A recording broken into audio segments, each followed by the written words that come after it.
Sabe, minha gente, eu tenho cada vez mais uma convicção que a grande força de Jesus, com seus amigos sobretudo, porque a grande comunidade cristã que somos hoje, teve início num grupo de amigos.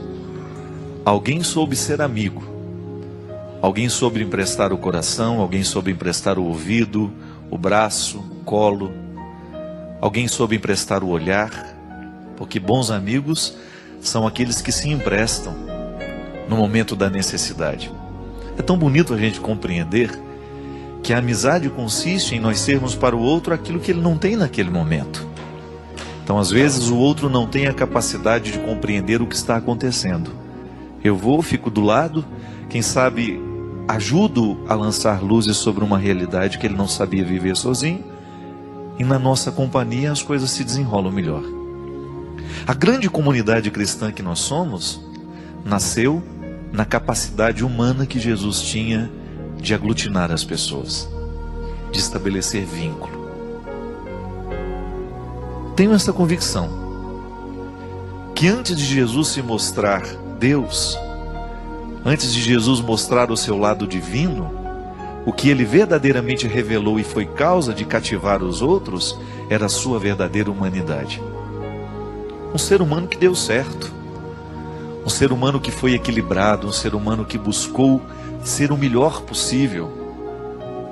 Nisso já agia a graça de Deus, é claro, mas ali existe todo o processo formativo de Jesus, a psicologia que Nossa Senhora certamente aplicou com ele, a sabedoria de José ao transformar este homem num homem de caráter, a influência que ele recebeu da família. Jesus era um ser humano inesquecível.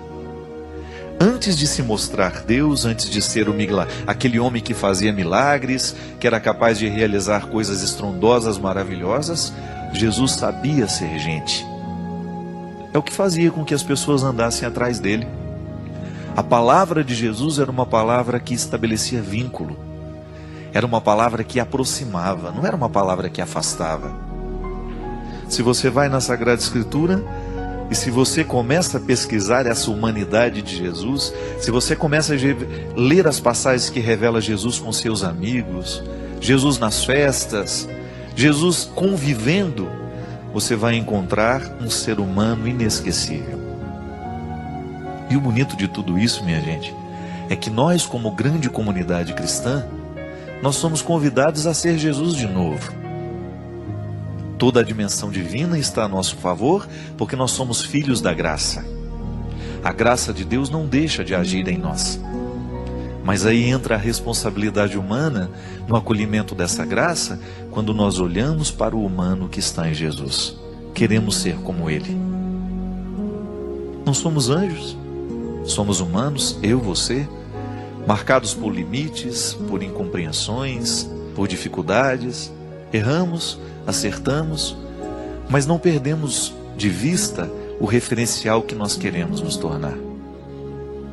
E é bonito quando a gente descobre que ao ser amigo de alguém, que ao ser marido, que ao ser irmão, que ao ser filho, nós estamos também buscando o modelo de Jesus para a nossa vida. E que no momento que a gente precisa, é bom a gente encontrar alguém que tem raiz, como diz a música. Jesus conseguia ser isso, né? Podava o que havia de ruim nas pessoas, não deixava crescer. Como? Através da palavra dele. Jesus era um amigo que estava o tempo todo comprometido com as pessoas que ele amava. Ele não permitia que crescesse dentro do coração que ele amava alguma coisa que pudesse ser ruim. E é bom quando nós temos alguém na vida que cumpre esse papel também. De nos amar de um jeito certo, de nos promover para a liberdade, de fazer acontecer dentro do nosso coração a ressurreição nossa de cada dia, não é verdade? Há dias em que a gente parece que está meio morto. Parece que a vida, às vezes, tem o poder de nos sepultar antes da morte. Quando a gente percebe que a gente está perdendo as esperanças, quando as tristezas estão sendo superiores às nossas alegrias, quando a gente fica desanimado, você experimenta isso, eu experimento. Quando a gente sofre por não ser amado como a gente gostaria que fosse, quando você escuta o que não gostaria de ter escutado, quando você perde e não gostaria de ter perdido, quando você é traído, quando você descobre alguma coisa que não foi do jeito que você planejou, é como se a vida começasse a nos sepultar antes mesmo da morte. Mas eis que entra alguém com seu poder de nos olhar de forma humana e divina e nos convence de que a ressurreição ainda é possível, que nós não estamos condenados a viver a morte de hoje. Todo dia a gente morre e a gente renasce um pouco. O processo de viver e de morrer é cíclico, né? Ele não para. Hoje eu estou morrendo. Eu tenho um dia a menos na minha vida. Isso não é para eu ficar desesperado. Hoje eu estou um dia mais próximo da minha morte. Você também. Mas ao pensar nesta possibilidade, nesta realidade, não é uma possibilidade, é uma realidade. Querendo você ou não, hoje você está um dia mais próximo do seu destino final.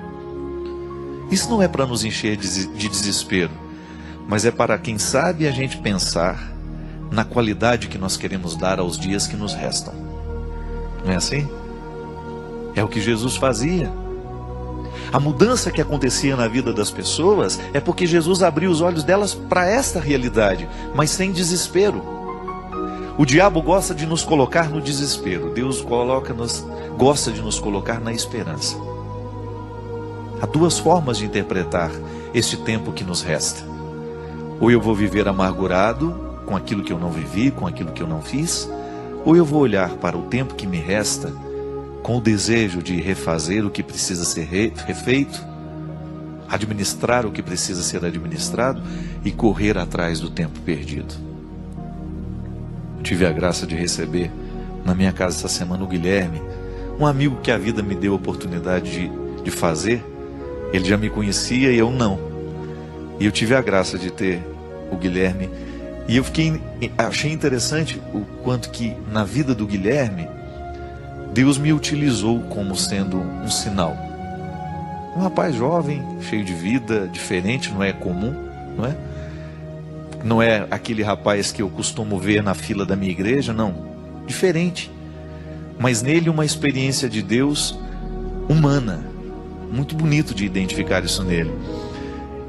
E eu, conversando com ele ontem, ele me dizia assim: padre, uma das coisas que mais marcou de tudo aquilo que o senhor dizia é quando o senhor falou do sucesso. O senhor disse que fazer sucesso é ser feliz. Que o seu pai nunca apareceu em grandes noticiários, ele nunca foi noticiado, ele nunca apareceu na televisão, mas que o seu pai era um homem de sucesso porque ele buscava a felicidade todo dia na simplicidade dele. E é verdade, minha gente. E às vezes, da mesma forma como Deus entrou na vida do Guilherme através da minha palavra, você também tem o poder de entrar na minha vida através de uma palavra que você me diz. Essa semana eu recebi um e-mail de uma senhora que falou tanto ao meu coração. Ela fazia um comentário de uma realidade que aconteceu essa semana e que me tocava profundamente, sabe, para abrir os meus olhos de uma maneira simples, bonita e direta para alguma coisa que Deus queria me dizer e que me disse através dela. E é interessante que quando a gente termina de ler um e-mail como esse, a gente sente vontade de dizer: palavra da salvação, não é verdade? Qual é a palavra que nos salva? É aquela que nos encontra na hora certa. A palavra que tem o poder de salvar é aquela palavra que nos encontra no momento certo. Quantas vezes você leu aquela mesma passagem da Escritura e ela não disse nada para você, mas de repente você lê e aquela palavra te salva naquela hora? Por quê? Porque era a hora certa de ler. É como você dizer alguma coisa para o seu filho na hora errada. Não adianta. Na hora que está todo mundo gritando, que está todo mundo nervoso, a palavra nunca vai ser poderosa a ponto de salvar.